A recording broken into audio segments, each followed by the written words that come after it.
In light of recent events with the war on terrorism and 9/11, do you feel any added significance performing at this year's Super Bowl? The whole year that we've had here in the United States has been really extraordinary. I mean, you're never the author of your success anyway, but fate really took hold of our album and really changed those songs. I didn't know what they were about anyway. And if a song is any good, you never really do know where it could end up. And I suppose post-September the 11th, to have our album mean so much to people who are not U2 fans has made this year very special for us. And to be here at the Super Bowl and to know that this is, this is the very heart of America, I think it feels right for us to be here.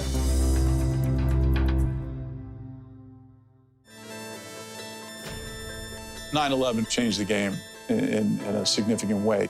We canceled the games that weekend and spent a lot of time thinking about helping to get people back to normal. We come in every single day for the last 8 years, and I've seen 2 towers standing there. They're not there. There's nobody thinking about football. Nobody's mind is on a game. Really, it was the players who drove the decision not to play after 9/11. To me, it just felt like we just can't play football right now. This time, and it's for the first time in its history, the NFL has canceled all of its games this weekend, and according to a couple of the players at least, it was not a difficult decision for them. When play resumed, Commissioner Paul Tagliabue made sure each game had a patriotic feel. It was to show that as a nation we were unified and resilient and determined and not cowed.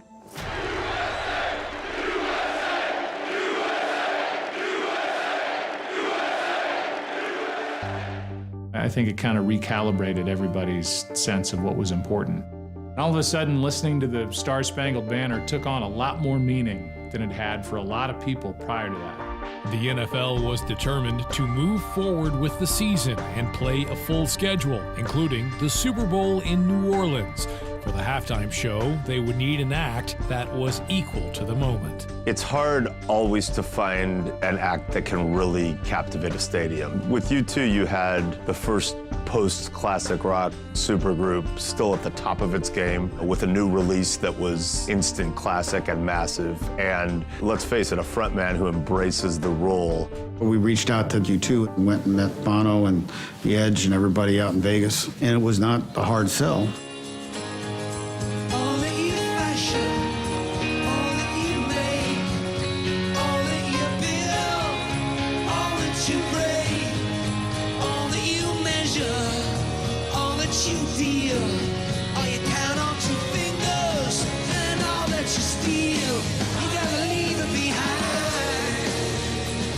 Like a lot of people, I'm a big U2 fan, and I had gone to Madison Square Garden.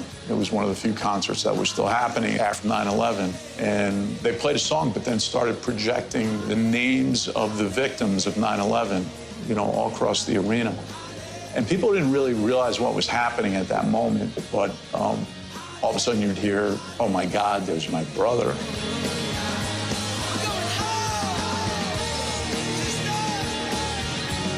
The band had one thing that we cared deeply about, that people aren't statistics. So our idea was, let us just present these people, their names.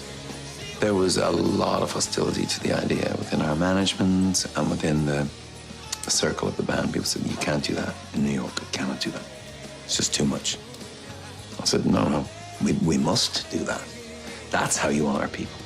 Because no relative wants to believe that they've lost a statistic.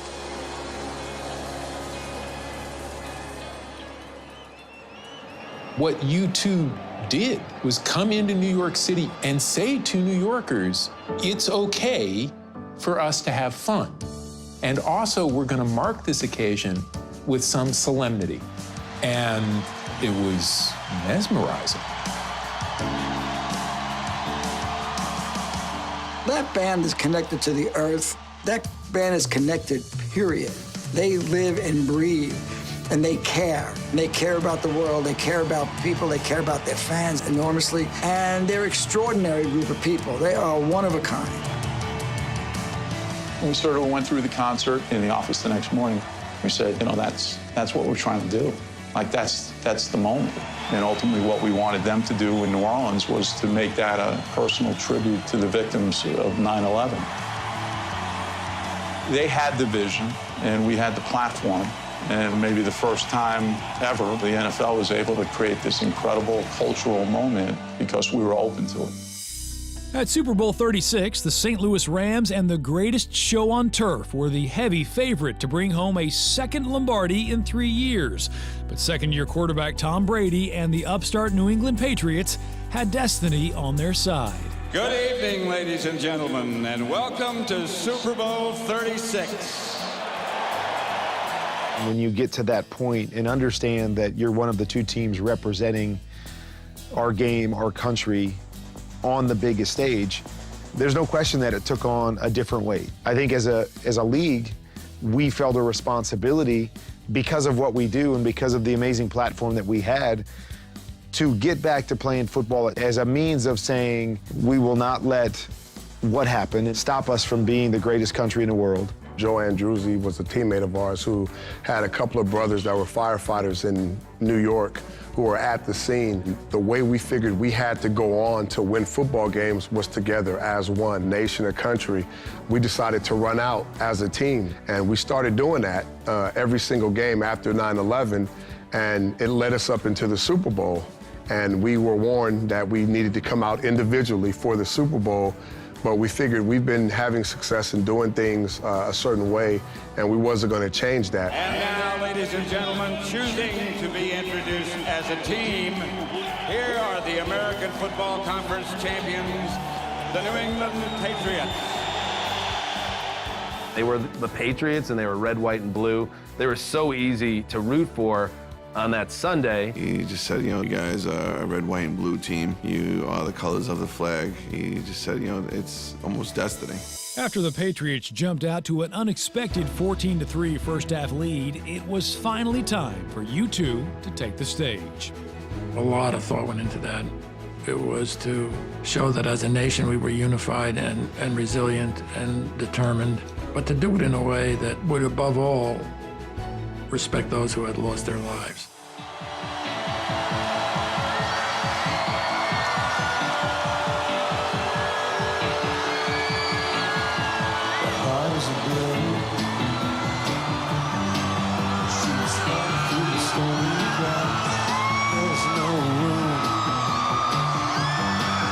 Space to end in this town. You're out of line. And the reason that you had to kill the traffic stop. You're not moving anywhere.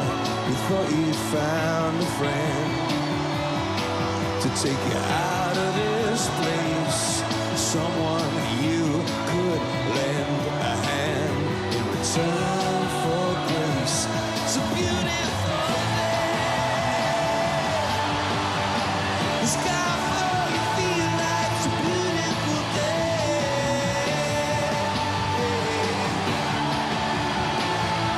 You're on the road, but you got no destination. You're in the mud, in the maze of imagination.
I had seen them on that tour, so I knew that they put the names up for 9/11, and I knew the power of that.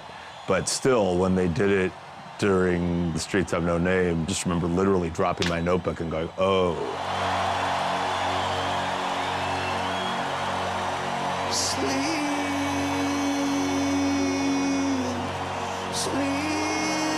tonight, and may your dreams be realized. If the thundercloud passes rain, so let it rain,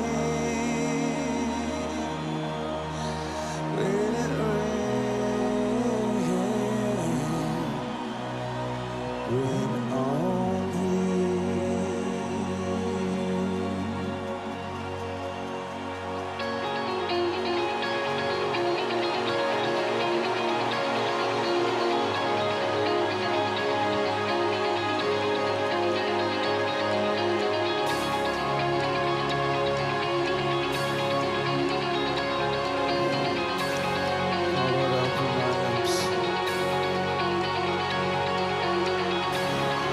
Shall forth thy praise. Oh Lord, open my lips, so my mouth shall forth thy praise. Yes. America!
Thank you.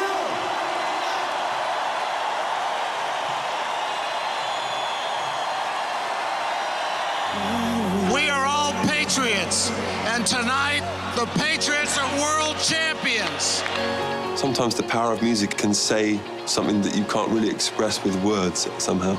So just that image of all of those names scrolling up and Where the Streets Have No Name playing at the same time, it was like kind of cathartic, sort of gentle and graceful and honoring this thing that confused a lot of the world. And I actually remember, trying to come out at halftime, and I came back out on the field and they were still performing, and it was at the moment where, they had names of those that had passed on 9/11. And as much as you were in your zone to play the game and play football, you couldn't help but recognize how special it was to be a part of that moment.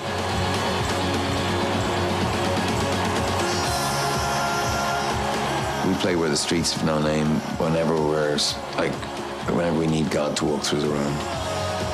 It means stepping outside yourself, imagining the possibilities. It's just asking people, do you want to go on this journey together? To that place, the place of soul, place of imagination, place where the streets have no name, that other place. When Bono pulls open his jacket and reveals the American flag, he's saying a lot of things. This is a moment of pride, this is a moment of triumph, but in the triumph, there has been great tragedy. I think the fact that they understood that moment and the fact that they really knew how to communicate that moment was incredibly emotional. It was a whole different set of circumstances.